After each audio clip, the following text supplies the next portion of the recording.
Right, let's look at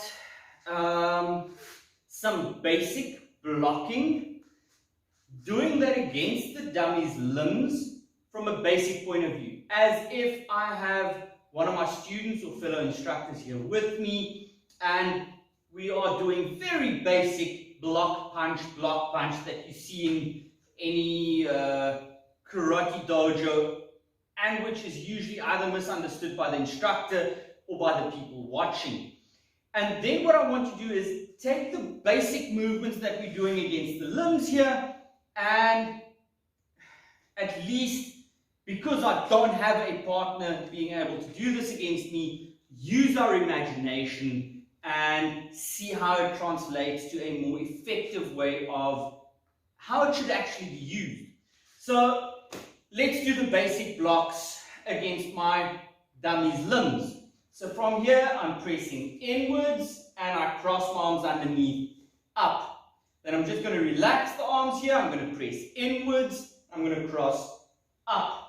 Since my dummy's not punching at me, I need to relax that the arms come back at my face here. But if it was punch, punch, punch, obviously you'd just be working against the arms. So from here, in, cross, up. In, cross, up. In, cross, up.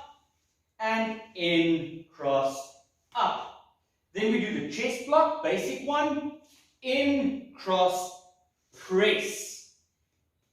Block. In, cross, press.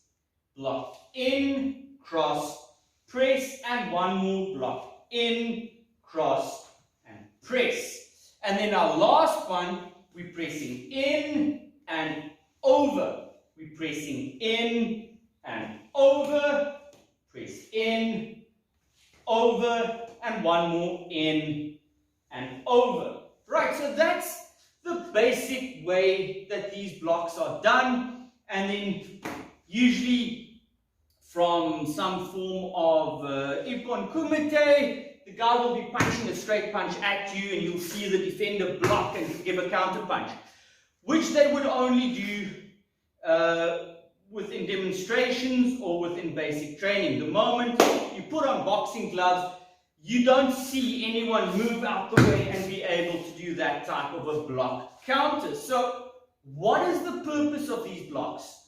If we're imagining now, and you really need some imagination when working solo against a dead dummy, visualize that the dummy here is throwing punches and strikes at you. So when we're working with a partner again, when COVID allows this, we're going to work against a partner who's going to be constantly bombarding you with some punches, and we work from the point of I'm being dominated here and I need to cover. It was a surprise attack and I'm covering up, and I need to select the correct time for when I'm going to try and recover from that onslaught. So let's say the punches are coming straight, I'm covering here, I get some punches around, I'm covering using my elbows, and I find the correct time when my opponent strikes with the right arm, and it is a clear, heavy strike here where maybe my opponent's given a little bit too much movement behind this technique and not enough recoil for them to recover. So as I'm here, I'm going to cross my arm underneath, and I'm going to try and get to the outside of my opponent, where I'm going to try and catch the arm and strike my opponent in the ribs or in the face, and in that way be able to take over dominance of this fight. So let's look at it again. My opponent's constantly hitting, I'm covering, there's a whole lot of fighting going on.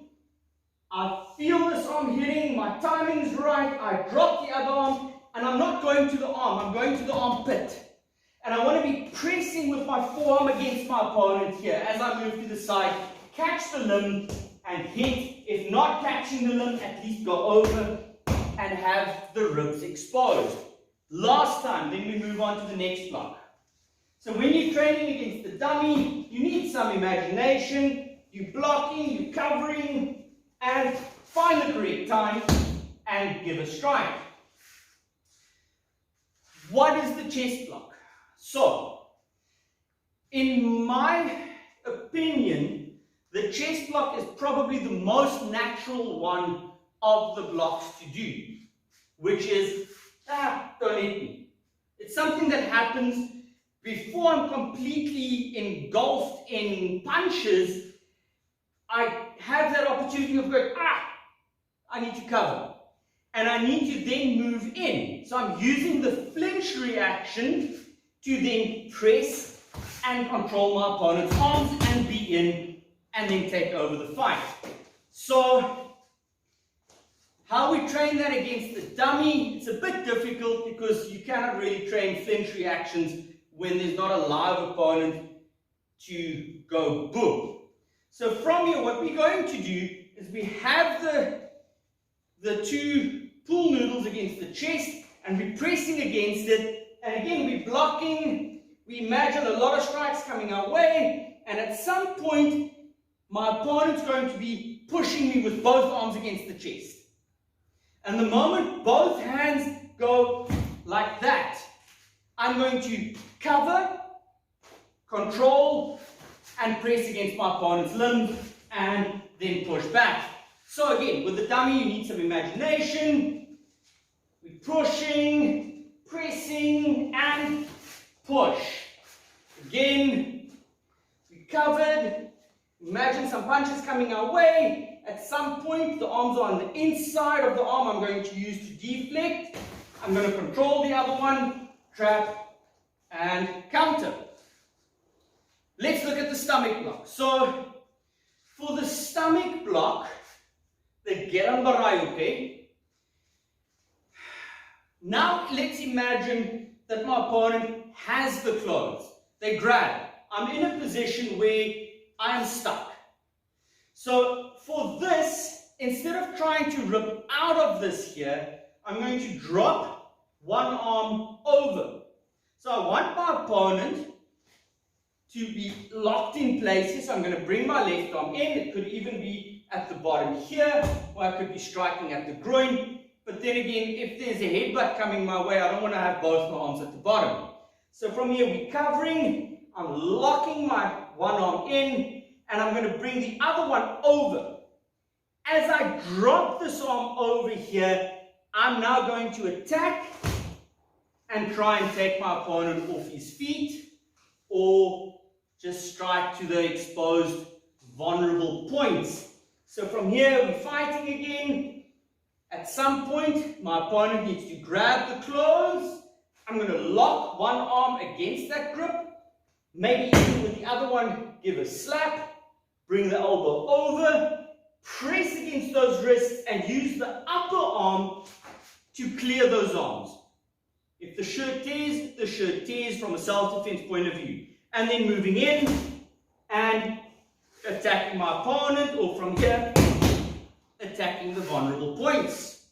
Right, so that's how I would like you to start visualizing those blocks, less against, someone's punching, someone's kicking, and more against specific habitual acts of violence that happen within an onslaught of punches. The fight's on top of you.